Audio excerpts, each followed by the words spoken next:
କରଜରୁ ମୁକ୍ତି ପାଇବା ପାଇଁ ଋଣ ମୁକ୍ତ ଆଜ୍ଞା। ନିମନ୍ତେ ଆଉ ଆଉ ଘରେ ସମସ୍ୟା ଲାଗି ରହିଛି କଣ ଘରେ ସମସ୍ୟା ଲାଗି ରହିଛି କଣ? ବାପା ଯେତେବେଳେ ପିଅନ୍ତି ବହୁତ ଜୋରରେ ଗାଳି ଗାଳି କରନ୍ତି ଦେଉଛନ୍ତି ତୁମକୁ, ଆଜ୍ଞା ଶାନ୍ତ ବସୁନାହାନ୍ତି। ଆଜ୍ଞା କାହିଁକି ଗାଳି ଦେଉଛନ୍ତି? ଜଣା ତୁମେ ନାହିଁ ମଧ୍ୟ କିଛି କରୁଥିବ ଯୋଉଥିପାଇଁ ଗାଳି ଶୁଣୁଥିବ ତୁମେ। ଆଜ୍ଞା ନାଇଁ ଛୁଆ ବେଳୁ ହିଁ ଏମିତି ଗାଳି ଶୁଣି ଆସୁଛୁ ଆମେ ଆଚ୍ଛା, ଗୁରୁଜୀ ତେବେ 15 ବର୍ଷ ପୁରୁଣା ଏଇ ନଡିଆ ପୋତା ହେଇଛି, ଠିକ ଅଛି। ଆଜ୍ଞା ଯୋଉଠି ମୁଁ ରହୁଛି ସେଇଠି ହଁ, ଏଠାରେ ମୁଁ ଲେଖିଛି। ଆଜ୍ଞା ଆଉ ଗୋଟେ ମଧ୍ୟ ପୁରୁଣା ନଡିଆ ଅଛି ଯାହାକୁ ତୁମେ କାଢିକି ଫୋପାଡ଼ି ଦିଅ, ଠିକ ଅଛି। ଆଜ୍ଞା ଆଜ୍ଞା ହଁ, ଗୁରୁଜୀ ସେଇ ଯୋଉ ନଡିଆ ଅଛି ତାହା ତୁମ ପିତାଙ୍କ ଉପରେ ନିଜର ପ୍ରଭାବ ପକାଉଛି।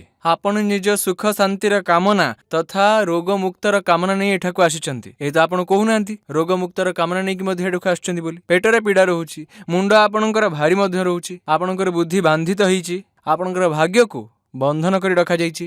ଋଣ ମୁକ୍ତିର କାମନା ନେଇକି ଆସିଛନ୍ତି, ଗୁରୁ ଦୀକ୍ଷା ପ୍ରାପ୍ତି କରିବାକୁ ଆଜ୍ଞା ଚାହାନ୍ତି। ଏଇଟା ପୁରା ସତ କଥା ଗୁରୁଜୀ ଏକଦମ ସତ କ୍ଲେଶ, ରୋଗ, ବିବାଦ ଇତ୍ୟାଦିରୁ ଆପଣଙ୍କୁ ମୁକ୍ତି ମିଳିବ। ଆଜ୍ଞା ଗୁରୁଦେବ